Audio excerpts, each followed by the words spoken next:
ನಾರಾಯಣಂ ಸುರಗುರುಂ ಜಗದೇಕನಾಥಂ ಭಕ್ತಪ್ರಿಯಂ ಸಕಲಲೋಕನಮಸ್ಕೃತಂ ಚ ತ್ರೈಗುಣ್ಯವರ್ಜಿತಮಜಂ ವಿಭುಮಾದ್ಯಮೀಶಂ ವಂದೇ ಭವಗ್ನಮರಾಸುರ ಸಿದ್ಧವಂದ್ಯಂ ವ್ಯಾಸಂ ವಸಿಷ್ಠನಪ್ತಾರಂ ಶಕ್ತೇಃ ಪೌತ್ರಂ ಅಕಲ್ಮಷಂ ಪರಾಶರಾತ್ಮಜಂ ವಂದೇ ಶುಕತಾತಂ ತಪೋನಿಧಿಂ. ಶ್ರೀ ಗುರುಭ್ಯೋ ನಮಃ. ಹರಿ ಓಂ. ವಿಷ್ಣು ಸಹಸ್ರನಾಮ ಸ್ತೋತ್ರದ 69ನೆಯ ಶ್ಲೋಕದ ಚಿಂತನೆಯನ್ನು ಇವತ್ತು ಮಾಡೋಣ. ಕಾಲನೇಮಿನಿ ವೀರಃ ಶೌರೀಶೂರಜನೇಶ್ವರಃ ತ್ರಿಲೋಕಾತ್ಮಾ ತ್ರಿಲೋಕೇಶಃ ಕೇಶವಃ ಕೇಶಿಃ ಹರಿಃ. ಕಾಲನೇಮಿನಿಹ, ಕಾಲನೇಮಿ ಅಂತ ಒಬ್ಬ ರಾಕ್ಷಸ, ಮಹಾರಾಕ್ಷಸ.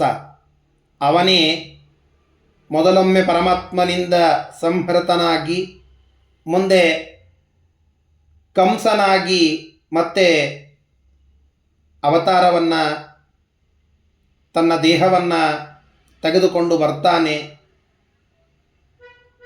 ಆ ಕಂಸನನ್ನು ಕೂಡ ಪರಮಾತ್ಮ ಸಂಹಾರ ಮಾಡುತ್ತಾನೆ. ಹೀಗಾಗಿ ಕಾಲನೇಮಿಂ ನಿಹಂತಿ ಇತಿ ಕಾಲನೇಮಿನಃ.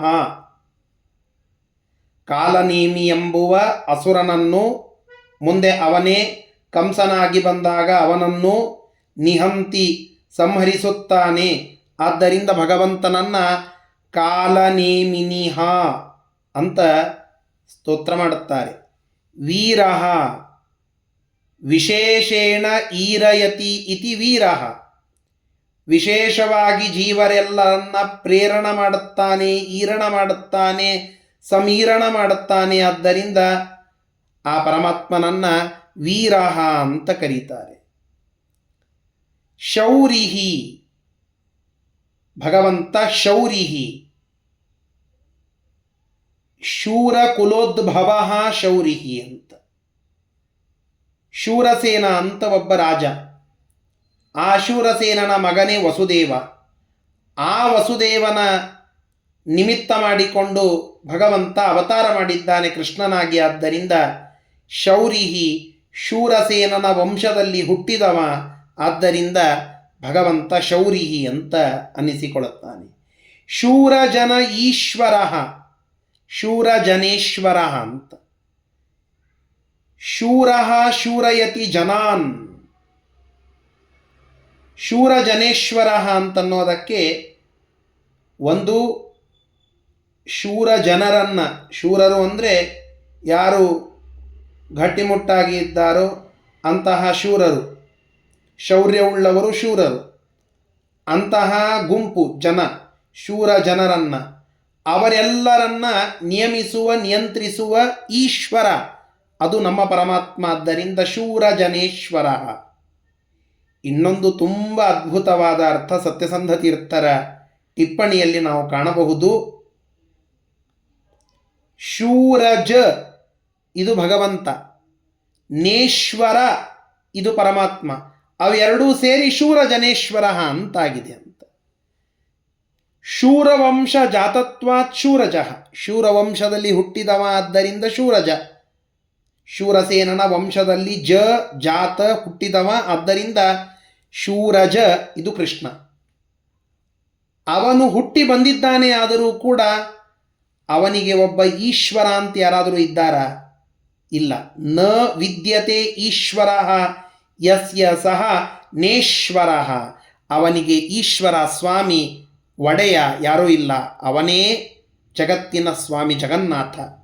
ಹೀಗಾಗಿ ಶೂರಜಃ ಚ ಅಸೌ ನೇಶ್ವರಶ್ಚ ಸಹ ಶೂರಜನೇಶ್ವರ ಅನ್ನುವ ವಿಶೇಷ ಅರ್ಥ ಸತ್ಯಸಂಧ ತೀರ್ಥರು ಮಾಡಿದ್ದಾರೆ. ತ್ರಿಲೋಕಾತ್ಮ,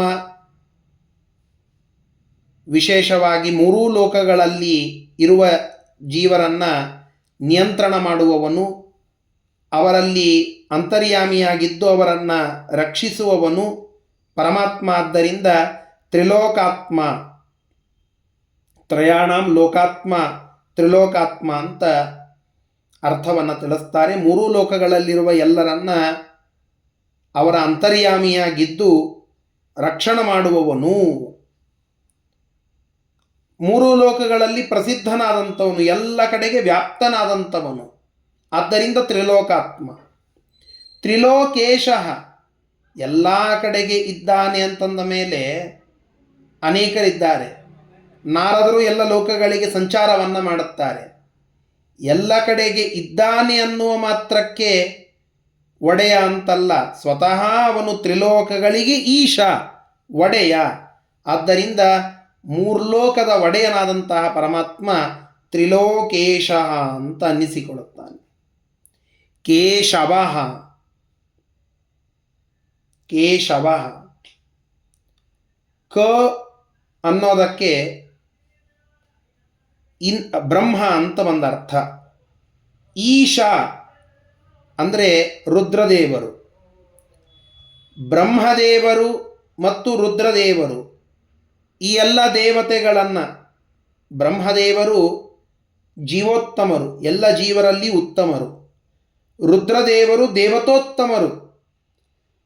ದೇವತೋತ್ತಮರಾದ ಈಶ, ಜೀವೋತ್ತಮರಾದ ಕ, ಈ ಕೇಶರನ್ನ ವರ್ತಯತಿ, ವಹತಿ, ಅವರನ್ನು ಮುನ್ನಡೆಸ್ತಾನೆ, ಅವರನ್ನು ನಿಯಂತ್ರಣ ಮಾಡುತ್ತಾನೆ.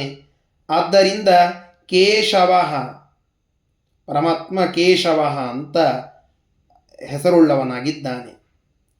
ಕೇಶಿಹ, ಕೇಶಿ ಅಂತ ಒಬ್ಬ ರಾಕ್ಷಸ, ಕೇಶಿ ಅಂತ ಒಬ್ಬ ರಾಕ್ಷಸ. ಆ ಕೇಶಿ ಅನ್ನುವಂತಹ ಒಬ್ಬ ರಾಕ್ಷಸನನ್ನ ಹಂತಿ, ಹಾತಿ, ಅವನನ್ನ ಕೇಶಿಹ, ಕೇಶಿ ರಾಕ್ಷಸನನ್ನ ಸಂಹಾರ ಮಾಡಿದ್ದಾನೆ ಕೃಷ್ಣ ಅನ್ನುವುದಕ್ಕಾಗಿ ಕೇಶಿಹ, ಇದು ಪರಮಾತ್ಮನಿಗೆ ಇರುವ ಒಂದು ಹೆಸರು. ಇನ್ನೊಂದು ದ್ರೌಪದ್ಯಾ ಕೇಶಾ ಕಬರೀಭಾರಾ ಕರ್ಷಕತೆಯ ಅಸ್ಯ ಸಂತಿ ಇತಿ ಕೇಶಿ ದುಶಾಸನ ತಂ ಹಂತಿ ಇತಿ ಕೇಶಿಹ. ದ್ರೌಪದಿ ದೇವಿಯ ಆ ಕೇಶಪಾಶವನ್ನು ಎಳೆದು, ಅವುಗಳನ್ನು ಹಿಡಿದು ಎಳೆದು ಆ ದ್ರೌಪದಿಯ ಮೇಲೆ ದೌರ್ಜನ್ಯ ತೋರಿದಂತಹ ದುಷ್ಟನಾದ ದುಶ್ಯಾಸನನನ್ನು ಸಂಹಾರ ಮಾಡಿಸ್ತಾನೆ. ತಾನೇ ಸ್ವತಃ ಆ ನರಸಿಂಹದ ರೂಪದಿಂದ ಉಪಾಸ್ಯನಾಗಿ ಭೀಮಸೇನ ದೇವರಿಂದ ಮನ್ಯುಸೂಕ್ತ ಆಗುವಂತೆ ಮಾಡಿ, ಅವರಿಗೆ ಸ್ಫುರಣವಾಗುವಂತೆ ಮಾಡಿ, ಅದರಿಂದ ಉಪಾಸ್ಯನಾದ ತಾನೇ ನರಸಿಂಹ ರೂಪದಿಂದ ಉಪಾಸ್ಯನಾಗಿ ಆ ದುಶ್ಯಾಸನನ ಸಂಹಾರಕ್ಕೆ ಕಾರಣೀಕರ್ತನಾದಂಥವನು ಪರಮಾತ್ಮ. ಅವನು ಕೇಶಿಹ. ಹರಿಹಿ ಹರತಿ ಪಾಪಂ ಇತಿ ಹರಿಹಿ, ನಮ್ಮೆಲ್ಲರ ಪಾಪವನ್ನು ಹರಣ ಮಾಡುತ್ತಾನೆ ಅನ್ನುವುದಕ್ಕಾಗಿ ಅಪಹರಿಸುವ ಪರಮಾತ್ಮ, ನಮ್ಮ ಪಾಪಗಳನ್ನೆಲ್ಲ ಅಪಹರಿಸುವ ಪರಮಾತ್ಮನನ್ನು ಹರಿಹಿ ಅಂತ ಕರೀತೇವೆ. ಹರಿ ಅನ್ನೋದಕ್ಕೆ ಕಳ್ಳ ಅಂತ ಒಂದು ಅರ್ಥ. ಹರತಿ, ಅಪಹರಿಸುವವನು, ಇತಿ ಹರಿಹಿ ಅಂತ. ಭಗವಂತನಿಗೆ ಮತ್ತು ಕಳ್ಳನಿಗೆ ಹೋಲಿಸಿದಂತಾಗ್ತದಲ್ಲ ಅಂತ ಕೇಳಿದರೆ, ಕೃಷ್ಣಾಮೃತ ಮಹಾರ್ಣವ ಅದಕ್ಕೊಂದು ಸುಂದರವಾದ ಉತ್ತರವನ್ನು ಕೊಡುತ್ತದೆ. ಪರಮಾತ್ಮನ ನಾಮ ಇದು ಕಳ್ಳ ಅಂತ. ಈ ಭಗವಂತನ ನಾಮ ಇದೊಂದು ಕಳ್ಳ. ಯಾಕೆ ಕಳ್ಳ ಅಂತಂದರೆ, ಇದು ಪ್ರಸಿದ್ಧ ಕಳ್ಳ, ಸಣ್ಣ ಪುಟ್ಟ ಕಳ್ಳ ಅಲ್ಲ, ಇದು ಪ್ರಸಿದ್ಧವಾದ ಕಳ್ಳ.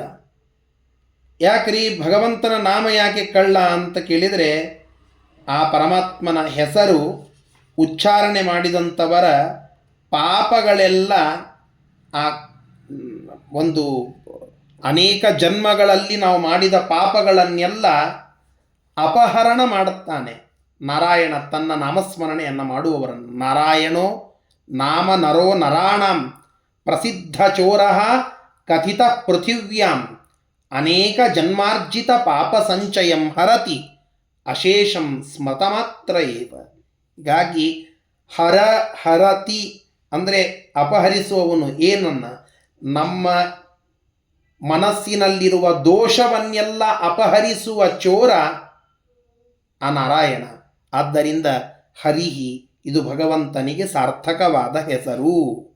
ಈ ರೀತಿಯಾಗಿ ಅನೇಕ ಭಗವಂತನ ನಾಮಗಳ ವರ್ಣನೆ ಶ್ಲೋಕದಲ್ಲಿ ಬರುತ್ತದೆ. ಆ ಎಲ್ಲ ನಾಮಗಳಿಂದ ವಂದ್ಯನಾದ ಭಗವಂತ ನಮ್ಮನ್ನು ರಕ್ಷಿಸಲಿ ಅಂತ ಪ್ರಾರ್ಥನೆಯನ್ನು ಮಾಡೋಣ. ಶ್ರೀಕೃಷ್ಣಾರ್ಪಣಮಸ್ತು. ಹರಯೇ ನಮಃ.